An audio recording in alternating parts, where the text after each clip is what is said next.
If you were Yeah, to construct a country based on what you believe are Christian values for the purpose of being a Christian nation, sure. what would be like? Would there be I guess less of an emphasis on freedom and free expression and individuality? Like, how would that be different to what we have Yeah, today? and this is the tough question because you see what this looks like in church, right? Because churches are micro governments where they set up laws and bylaws and things like that. And this is where it's tough because what could I design a perfect nation? Of course, because I don't have any bad ideas. But would I trust other people to do it? Absolutely not. Because I've seen the way people run churches in a legalistic manner, and this is what always happens. As soon as the rules come in, then there turns into legalisms. And a pastor I follow once put it: there's Christianity is like two lanes, right? And you've got too far right and you've got too far left, and Jesus is somewhere in the middle. And you go too far right, and you're the Galatians, and it's all law and it's no grace. You go too far left, and you're the Corinthians, and that's what's going to happen when you try to legislate this stuff. So, I mean, I'm a I'm a lover of history, so I like to say, let's bring the Holy Roman Empire back. Let's bring Charlemagne back. Let's bring let's bring the Byzantines back. But none of that worked out, and we all see how that worked. And if you actually look historically, when you want to talk about and push me off my soapbox if you want to get a word in here, because I'll go on. But if you look historically at the Christian church, what happened every single time the government got involved? There were problems. The first 300 years of Christian history, there was persecution, there was strife, there was struggle. If you're a partial preterist like I am, that was the tribulation under Nero, under Diocletian. Horrible time for Christians. Constantine's he's crowned. Edict of Milan, 312, Christianity becomes the state religion. Once Christianity becomes the state religion, then Christianity turns from a theological game to a political game, because you don't have to win the argument based off of the strength of your debate. Yeah, the merit of the principles. Merit, that's the word I'm looking for. You win the argument based off of who's got the ear of the emperor, and you see this happen. I talked about this in a story a couple weeks ago. Look at Eusebius of. There's a lot of Eusebiuses in church history, but this particular one, Eusebius the Arian. The quote-unquote Orthodox Christian theology for like 50, 60, 100 years or something was Arianism. And non-Arians were ousted, exiled from the empire, because an Arian had the ear of the emperor for a period. I don't think it was 100 years. I think it was only a few decades. And it's nuts. Okay, so that's what happens when government gets involved. The church gets corrupted. And it's not just around the turn of the 4th century. You look further on, when the Western Roman Empire falls and all of a sudden Rome's on its own again, that's when you see this huge flourishing of theology, of papal, what's the word I'm looking for, of just Latin thought and thinking and theology. You see, that's when Augustine is around, and Augustine writes all of his amazing works. Now what's happening in the East? Well, the East still has a nationalized religion because the Eastern Roman Empire lasts for several hundred more years. And what happens there? The emperors are like disgusting and corrupt and wicked, and they're killing each other, and they're trying to take over, and then the East falls. So, and then it just swings back and forth. Wherever the nationalized religion seems to remain, the church gets corrupted.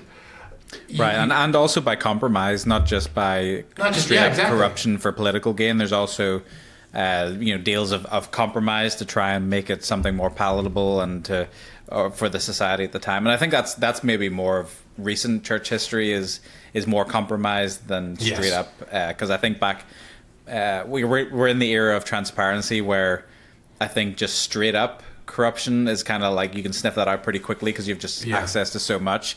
Whereas if it's just on a basis of compromise, then you're kind of just going with the flow of society and not really rocking the boat too much. And that's kind of where we get this creep of, corrupted theology, but not even, I don't even know if it's always necessarily intentional by the people at the time. They're just doing what they think is, because, and there's this idea, we just go back a little to the Church of England. There's this idea that the Church of England has to be somewhat representative, I guess, of society. I don't know where that came from, but it's like this idea where I guess bishops should, be, I don't know, in some way, representative of wider society. So, well, it's this lie of democracy, and I think democracy is one of the most pernicious evils that's encountered Western society in its entire history. There's never been a successful government, a government that's lasted rather, that was democratic, because you're giving the wolves vote over whether or not which sheep are they going to eat, as the two wolves and the goes. sheep. Yeah. And the United States was founded as a republic. Is it still a republic? No, I don't even know. Yeah. In what way are we operating as a constitutional republic? It doesn't resemble one at all. We're practically a representative. Kind of like an oligarchy, sort of.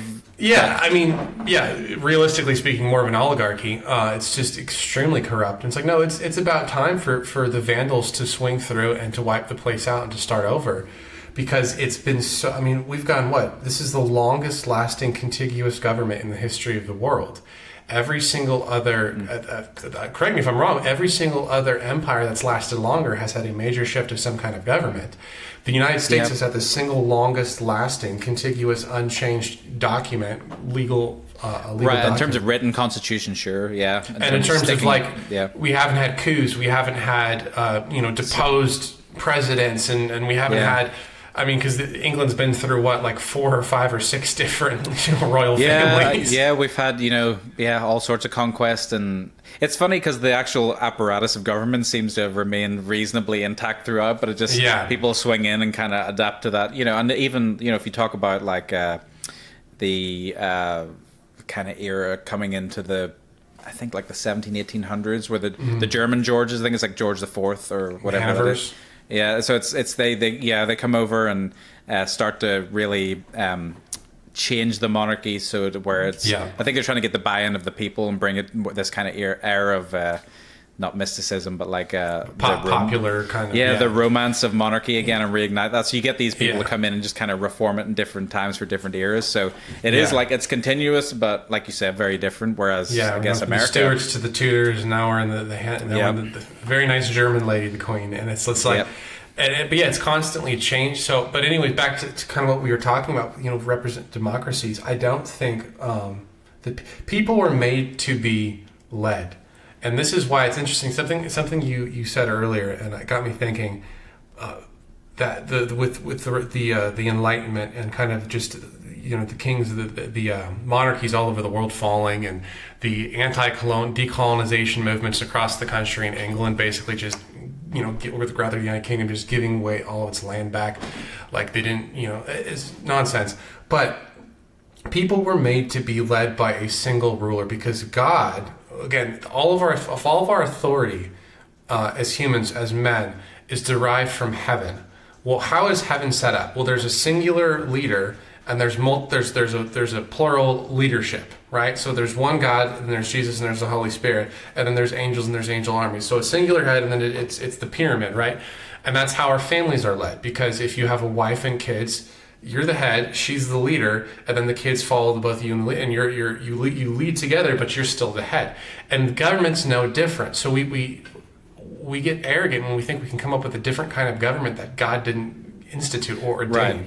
Yeah, a self-deterministic government rather than and if you look across history, what democracy has lasted? I mean, the French Revolution, they said, out with one king, they lasted 20 minutes before they got Napoleon in.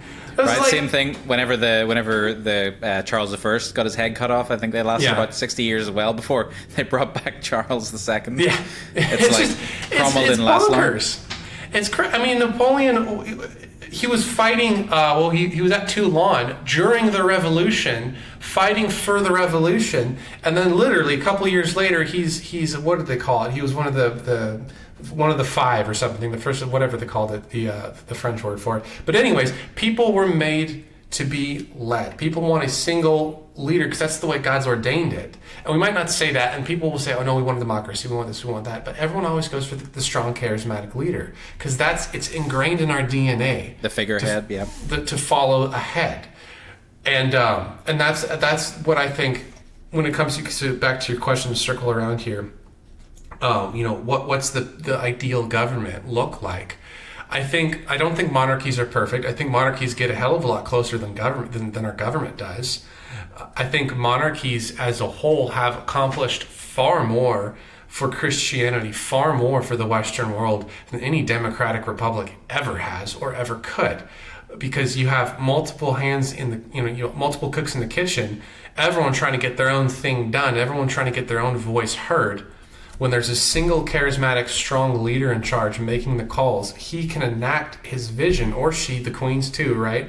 And they can also think generationally, because they're not just trying to work for the next 2-3 years in re-election. They can make bold, unpopular decisions, right, because they're not getting voted out. Yeah, much like the Supreme Court. Yeah, exactly. So you look at, again, you talk about the Christian church. Who's done more for the Christian church than anybody else? Well, the Catholics, for starters, have done more for the Christian church than any other institution, and it's just inarguable. And then after that, you've got what? The British Empire, then you've got the Roman Empire, and monarchical governments. They're just more effective. And I don't think there's a perfect government on earth. I think the perfect government's in heaven, obviously, but it's closer than what we've got now.